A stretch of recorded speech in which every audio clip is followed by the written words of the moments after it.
Hello and welcome to Read the Whole Bible with Trenda Jones. I'm Trenda and this is day 104. Let's read and may the Lord add a blessing to the reading of His Word. Today we begin in Numbers chapter 13, Scouting Out Canaan. The Lord spoke to Moses, "Send men to scout out the land of Canaan I am giving to the Israelites. Send one man who is a leader among them from each of their ancestral tribes." Moses sent them from the wilderness of Paran at the Lord's command. All the men were leaders in Israel.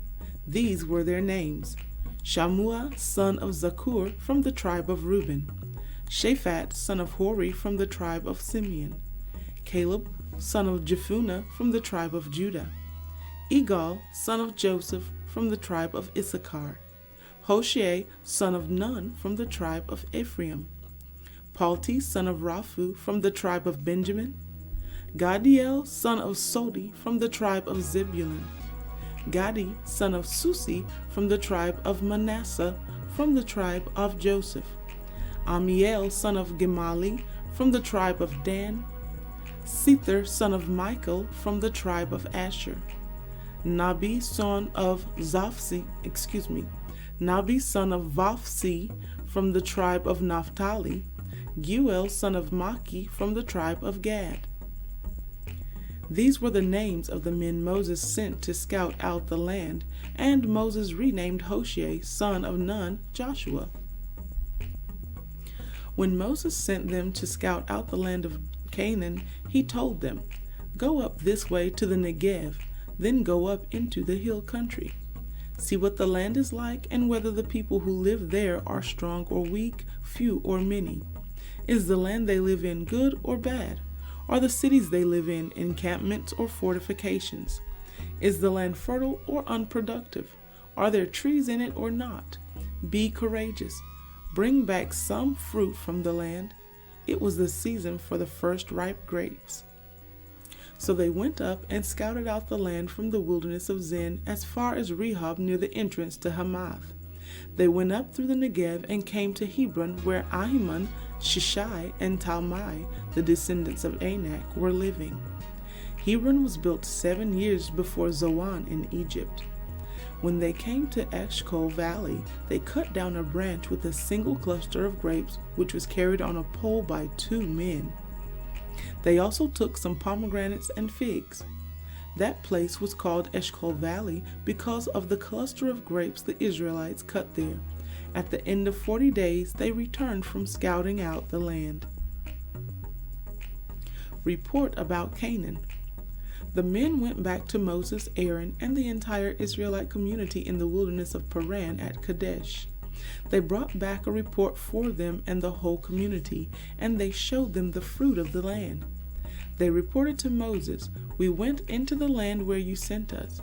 Indeed, it is flowing with milk and honey, and here is some of its fruit. However, the people living in the land are strong, and the cities are large and fortified. We also saw the descendants of Anak there. The Amalekites are living in the land of the Negev. The Hittites, Jebusites, and Amorites live in the hill country, and the Canaanites live by the sea and along the Jordan." Then Caleb quieted the people in the presence of Moses and said, "Let's go up now and take possession of the land, because we can certainly conquer it." But the men who had gone up with him responded, "We can't attack the people because they are stronger than we are." So they gave a negative report to the Israelites about the land they had scouted. "The land we passed through to explore is one that devours its inhabitants, and all the people we saw in it are men of great size. We even saw the Nephilim there. The descendants of Anak come from the Nephilim. To ourselves we seemed like grasshoppers, and we must have seemed the same to them." Song of Songs, also known as Song of Solomon, Chapter 1. The Song of Songs, which is Solomon's, the woman. "Oh, that he would kiss me with the kisses of his mouth, for your caresses are more delightful than wine. The fragrance of your perfume is intoxicating. Your name is perfume poured out. No wonder young women adore you. Take me with you, let's hurry. Oh, that the king would bring me to his chambers. Young women. We will rejoice and be glad in you. We will celebrate your caresses more than wine. Woman. It is only right that they adore you. Daughters of Jerusalem, I am dark like the tents of Kedar, yet lovely like the curtains of Solomon. Do not stare at me because I am dark, for the sun has gazed on me. My mother's sons were angry with me. They made me take care of the vineyards. I have not taken care of my own vineyard. Tell me, you whom I love, where do you pasture your sheep? Where do you let them rest at noon? Why should I be like one who veils herself beside the flocks of your companions? The man. If you do not know, most beautiful of women, follow the tracks of the flock and pasture your young goats near the shepherd's tents. I compare you, my darling, to a mare among Pharaoh's chariots. Your cheeks are beautiful with jewelry, your neck with its necklace. We will make gold jewelry for you, accented with silver. The woman. While the king is on his couch, my perfume releases its fragrance. The one I love is a sachet of myrrh to me, spending the night between my breasts. The one I love is a cluster of henna blossoms to me in the vineyards of En-Gedi. The man. How beautiful you are, my darling, how very beautiful. Your eyes are doves. Woman, how handsome you are, my love, how delightful. Our bed is verdant, the beams of our house are cedars, and our rafters are cypresses. Song of Songs, Chapter 2.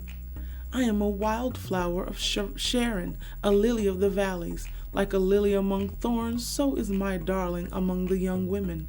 Like an apricot tree among the trees of the forest, so is my love among the young men. I delight to sit in his shade, and his fruit is sweet to my taste.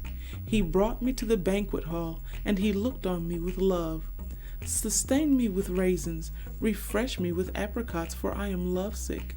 May his left hand be under my head, and his right arm embrace me. Young women of Jerusalem, I charge you by the gazelles and the wild does of the field. Do not stir up or awaken love until the appropriate time. Matthew chapter 3. Resuming reading at verse 13. Then Jesus came from Galilee to John at the Jordan to be baptized by him. But John tried to stop him, saying, I need to be baptized by you, and yet you come to me? Jesus answered him, Allow it for now, because this is the way for us to fulfill all righteousness. Then John allowed him to be baptized. When Jesus was baptized, he went up immediately from the water. The heavens suddenly opened for him, and he saw the Spirit of God descending like a dove and coming down on him. And a voice from heaven said, This is my beloved Son, with whom I am well pleased. Romans chapter 1, resuming reading at verse 8. First, I thank my God through Jesus Christ for all of you, because the news of your faith is being reported in all the world.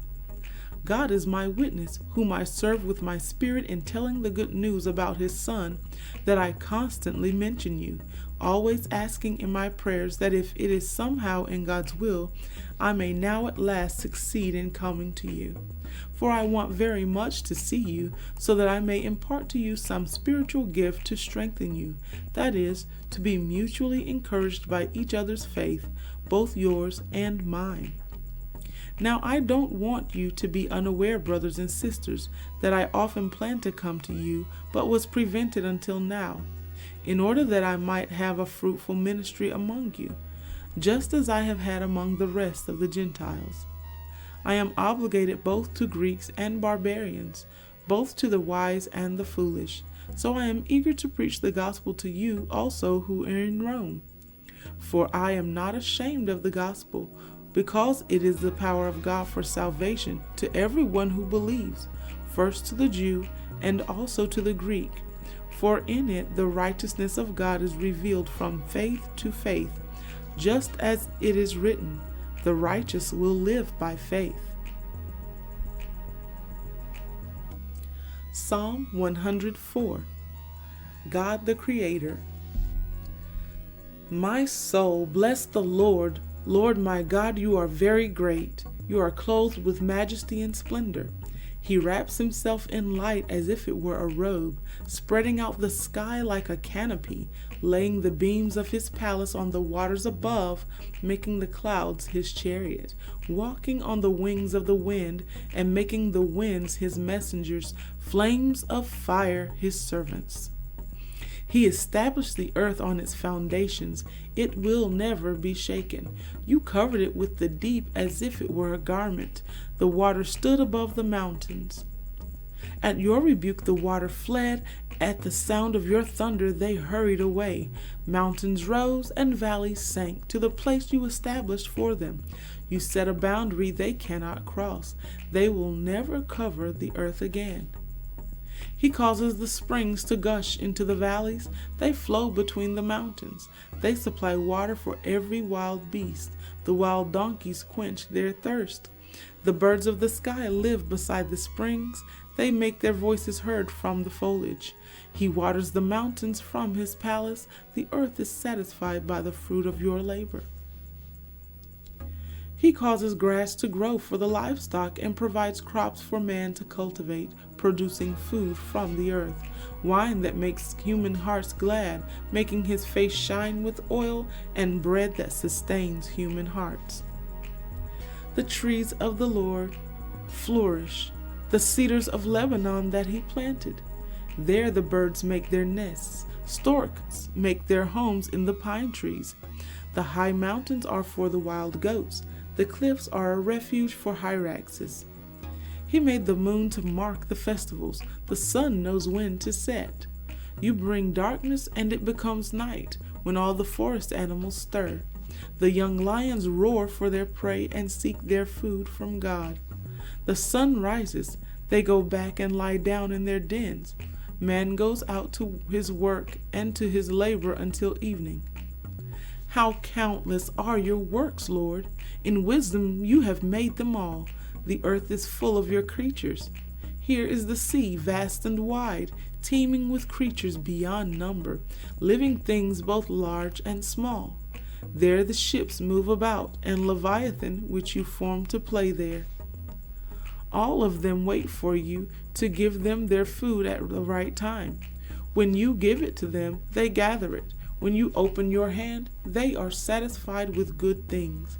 When you hide your face, they are terrified. When you take away their breath, they die and return to the dust.